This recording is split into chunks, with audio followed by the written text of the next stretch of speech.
Sorry, ich darf noch nicht mit dir reden. Tut mir leid. Petrus.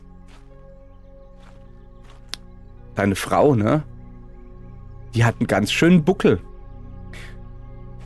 Also jetzt Follower hin oder her, ist schön mit dir da rumzulaufen, aber wenn deine Frau so hier ackern muss und den ganzen Haushalt und alles hier alleine schmeißen und davon schon Buckel kriegt, meinst du nicht, dass es dann vielleicht besser wäre, nicht mir zu folgen, sondern es reicht, wenn du Briefe schreibst? Kümmere dich mal ein bisschen um deine Frau, dass die hier nicht so ackern muss. Was soll denn das? Also echt jetzt.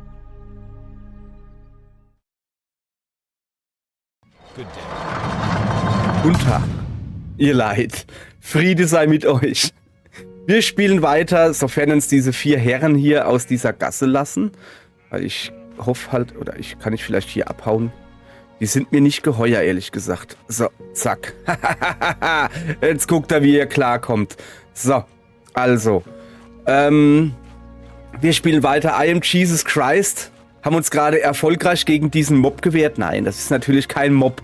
Das sind unsere Jünger, die uns folgen sollen. Sollten. Aber wir haben sie erfolgreich abgehängt. Ist das eine gute Idee? Ah. Oh, ihr seid gut. Ihr habt den Test bestanden. Ihr seid wahre Jünger und Verfolger des Heiligen oder was weiß ich was. So, also, ich muss mit den Aposteln per Boot segeln. So, dann machen wir das mal. Ich behaupte, wir müssen darüber gehen. Zum Laufen ist es mir zu weit. Da nehmen wir doch glatt ein Boot. So. Voilà. Also. Man hätte das Ganze natürlich abkürzen können, indem ich gleich ins Boot gehe. Wollte ich aber nicht. Ist ja schon in Ordnung, gar kein Problem. So.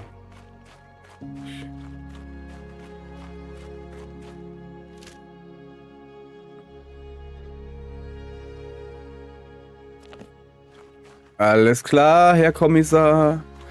Ist das Boot da drin geparkt? Nee. Aber ich guck trotzdem. Das ist aber. Ist das, wer macht denn hier so? Ist das hier eine Hobbithöhle? Lass mal kurz, danke. Ihr müsst also. Ihr müsst nicht einem Menschen folgen, den ihr gar nicht kennt. Hey, warte mal. Wart ihr nicht mal 4? Wo ist denn der mit dem Bademantel? So schnell geht das, weißt du? Da gehst du mal eine alternative Route, sag ich mal, die nicht so schön gepflastert ist. Und schon verlierst du die ersten Follower.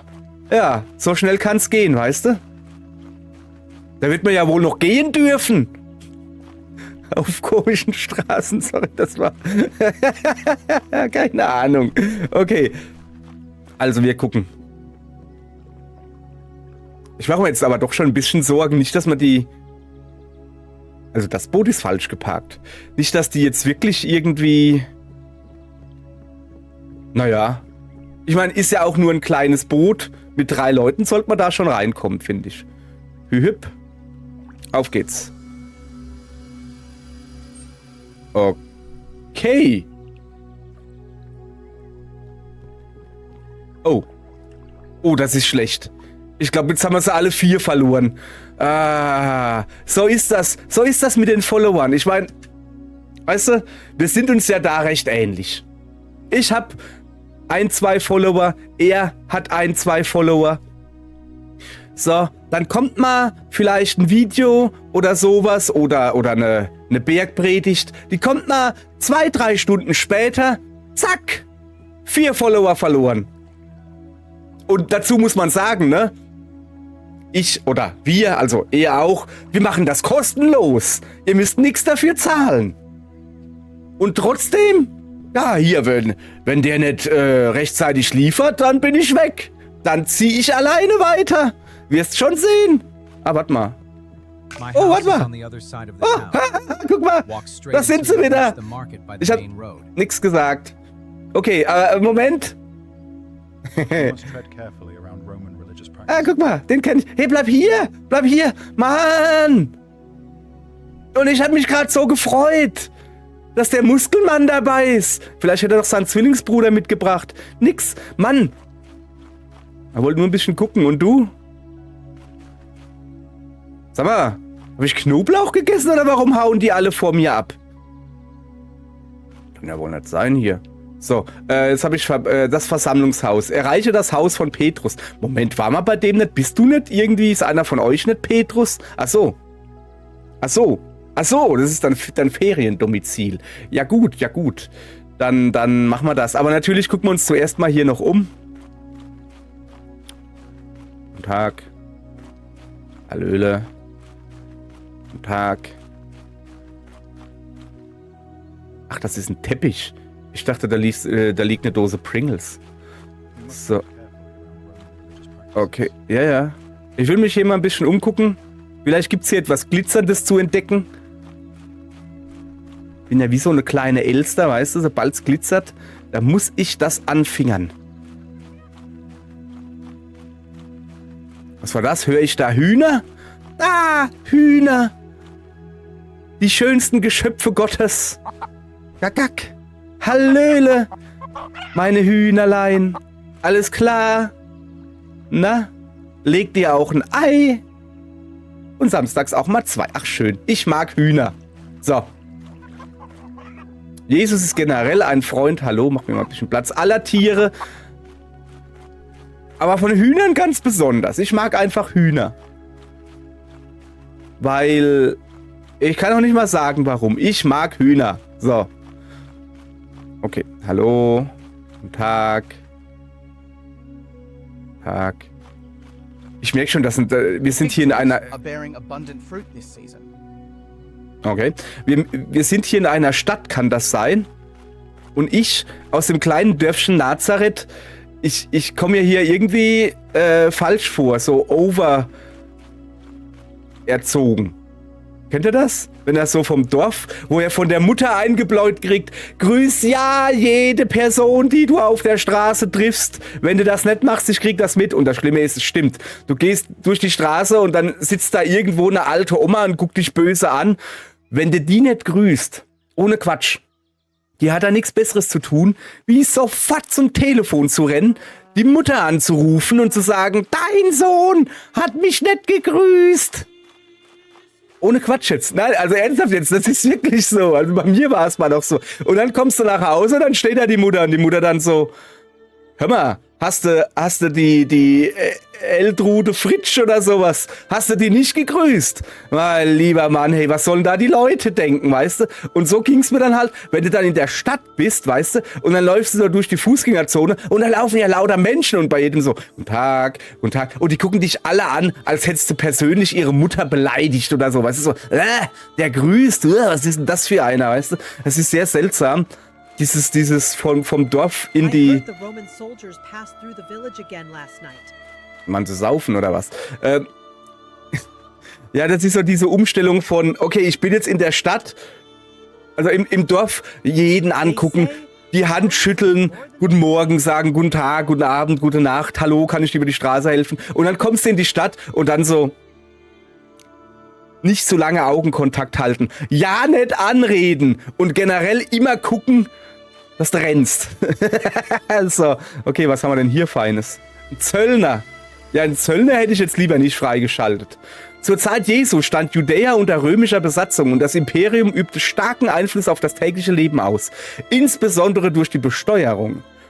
Die römischen Behörden vergaben die Steuerantreibungen an lokale Juden, die sich oft um den Posten bewarben und sich durch überhöhte Forderungen an ihren eigenen Landsleuten bereicherten. Der römische Einfluss reichte über die Wirtschaft hinaus. Er prägte Politik, Recht und sogar religiöse Praktiken.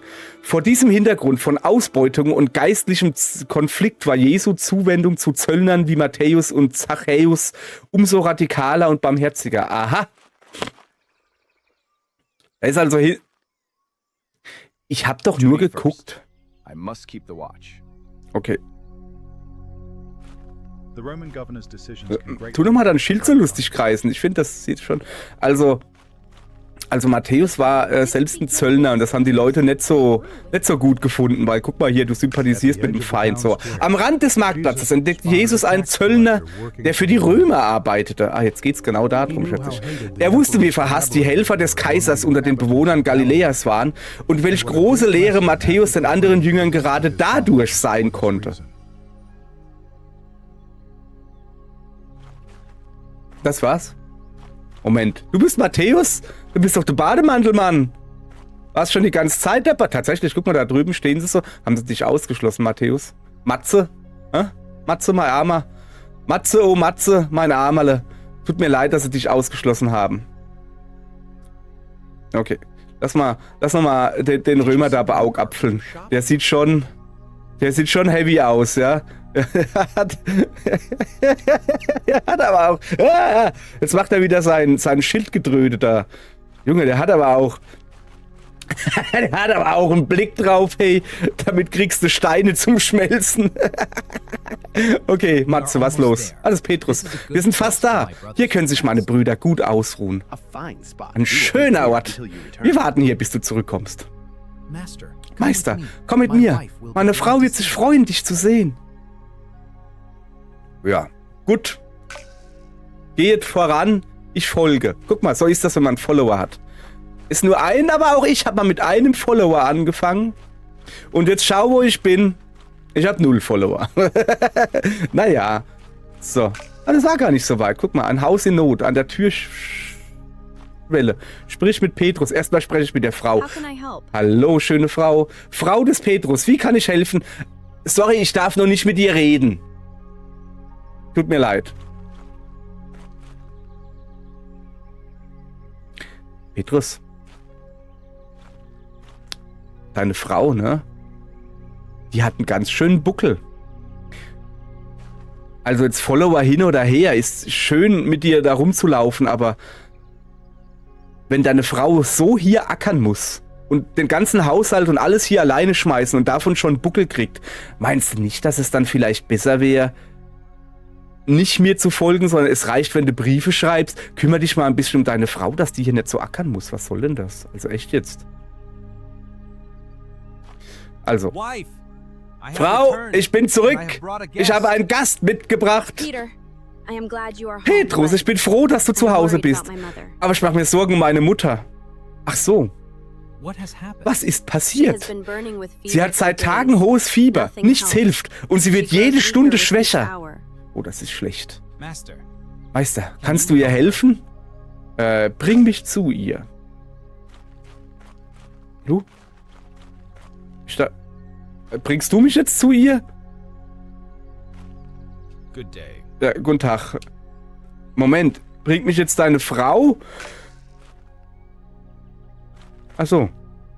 Ach, ich sollte einfach nur ins Haus gehen. So, wo ist denn deine Schwiegermutter? Die liegt bestimmt da unterm Fass, oder? Wir gucken uns mal, wenn wir schon mal bei einem eingeladen werden, dann tun wir natürlich erstmal ein bisschen Schnuse, ne? Wie man so schön sagt in der Pfalz, ein bisschen Schnuse. Machst mal die Schubladen auf, guckst mal rein, aha. Was ist denn das da für ein Tuch? Was mag denn da dahinter sein? Natürlich musst du da gucken. Oh, einen schön großen Balkon sogar. Das gefällt mir.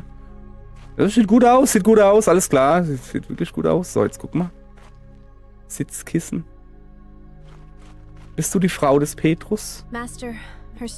Ihre Kraft schwindet. Ich habe alles versucht, aber das Fieber will nicht weichen. Fürchte dich nicht.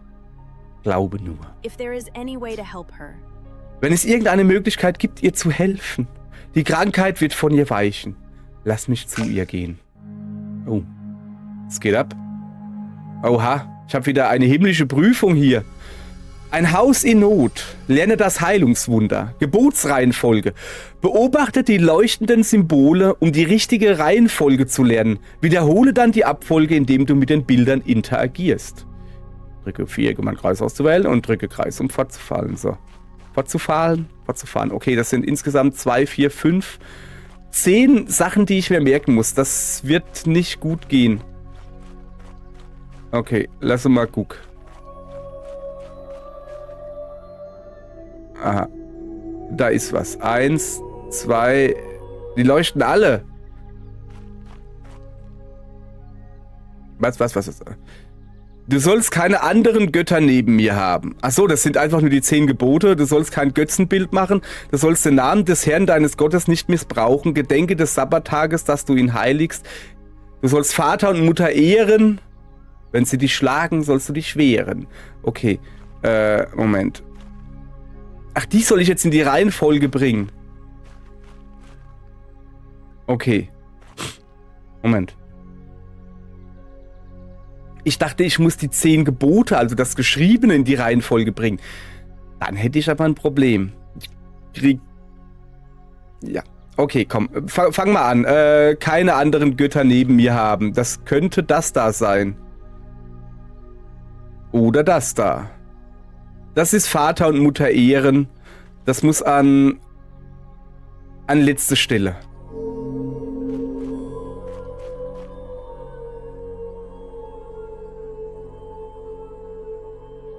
Ich muss die jetzt richtig anfassen. Ach so. Ach, ich muss die einfach nur richtig anfassen. Okay. Es könnte aber auch Vater und Mutter ehren sein. Ey, Alter, jetzt mal ganz im Ernst, ne? Diese Bilder sind ziemlich nichts aus. Oh, das ist ein anderes Götzenbild. Das ist Nummer 1. Moment. Keine anderen Götter. Du sollst kein Götzenbild machen. Aha. Das ist Nummer 2. Das ist klar. Und dann kommt keine anderen Götter neben mir haben. Ist das da die Friedenstaube? Du sollst den Namen des Herrn deines Gottes nicht missbrauchen. Ist das vielleicht die... Das ist... Moment. Ich muss mal hier ein bisschen... Wo habe ich denn...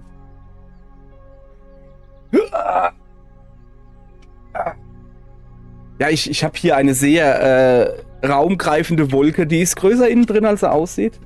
So. Ich muss das hier aufschreiben. Okay, fangen wir mal an. Das da ist definitiv Götzenbild. Das ist 2. Ja?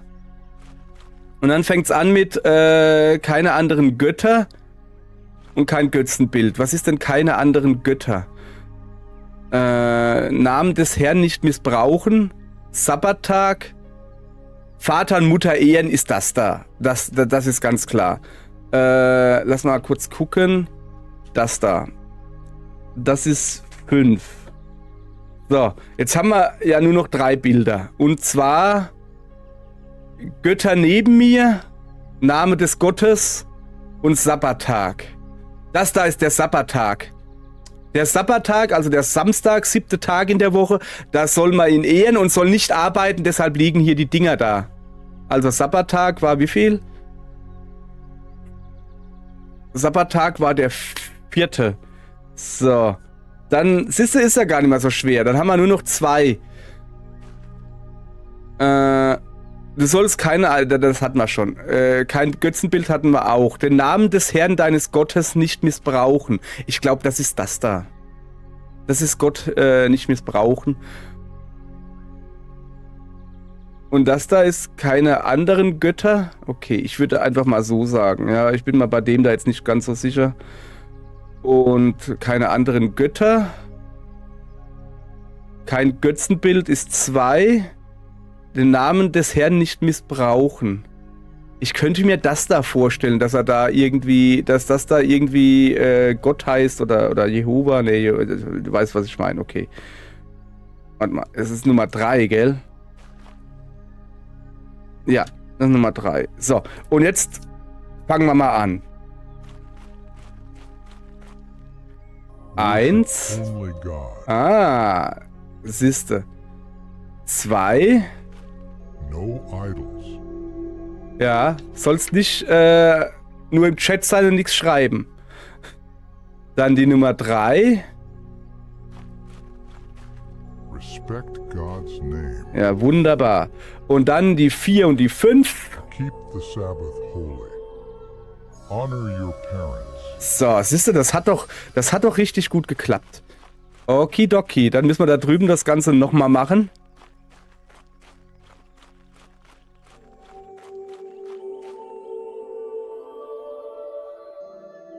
Moment, singen die in einer bestimmten Reihenfolge?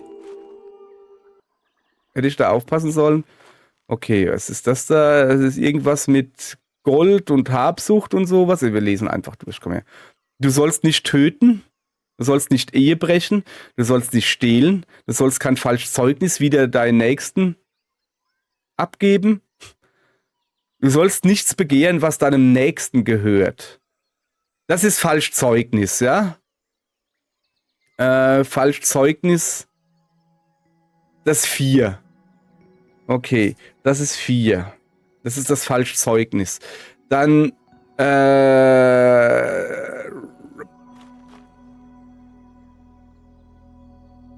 das ist Begehren des nächsten Frau oder so?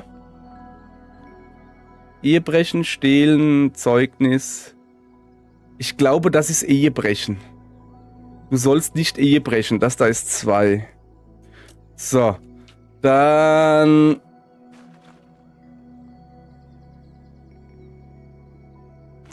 Töten wäre das da eventuell. Töten. Töten ist 1. Okay. Dann hätten wir noch 3. Nicht stehlen.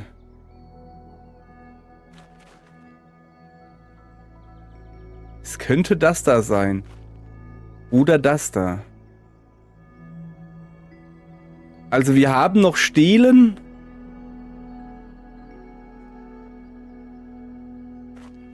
Und das Begehren. Also das Begehren von Sachen, nicht der Frau. Ne? Also das scheint hier Ehebrechen. Also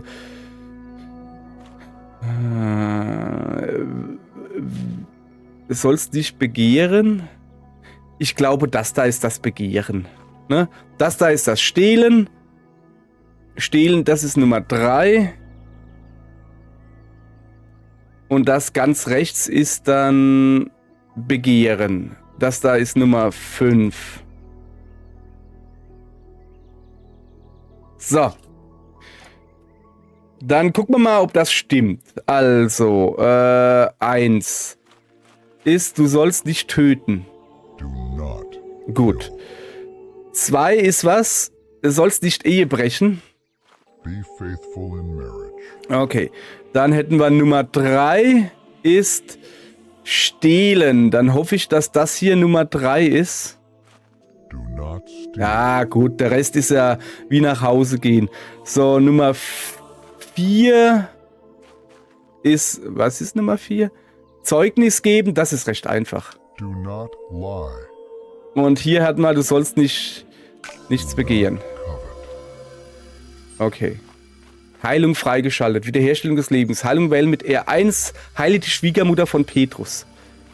Ich habe irgendwas freigeschaltet. Ich kenne mich doch hier gar nicht aus. Das ist ja mein Problem. Ich weiß gar nicht, was das hier alles soll. Ja, es ist mir auch ehrlich gesagt egal. So, ich komme noch nicht mal mehr raus. So. Okay.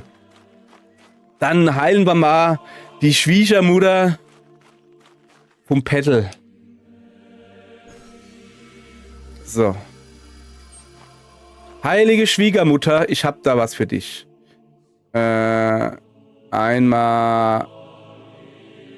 Soll ich sie verwandeln? So. Also, heilige Schwiegermutter. Heb dich fest.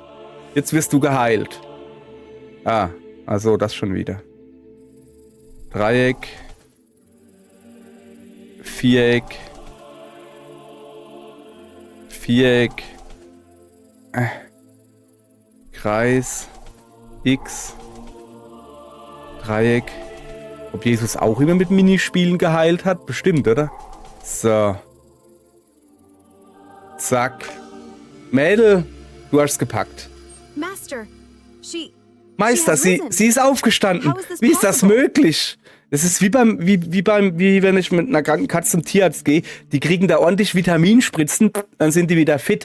Aber behalte sie im Auge, weil meistens ist es nämlich so, dass sobald dann diese Vitaminspritze nicht mehr merkt, dass es dann ihr dreckiger geht als vorher. So, wenn man in die Tierklinik geht. Habe ich gehört. Will jetzt nichts gegen Tierkliniken sagen, ja. Also, das Fieber hat sie verlassen. Jetzt ist sie gesund. Ich kann kaum glauben, was ich sehe. Das ist wahrhaftig Gottes Werk.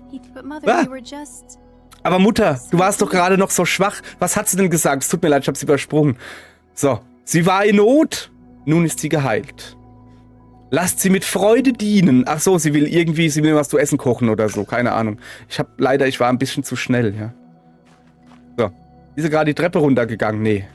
Lass mal gucken. Alles klar? Meister, du hast mich wieder hergestellt. Ich war schwach, aber jetzt bin ich gesund. Danke für dein Erbarmen. Kein Problem. Dank Gott. Pass gut auf dich auf. So. Jetzt soll ich mit Petrus sprechen. Und jetzt gehe ich so zu Petrus und dann so, Petrus, deiner Schwiegermutter geht's wieder gut. Und Petrus so, ach, Mann, das hätte jetzt nicht sein müssen. Okay, hallo, kleiner Bademantel Petrus. Alles klar, es geht wieder. Ja, ist alles wieder gut.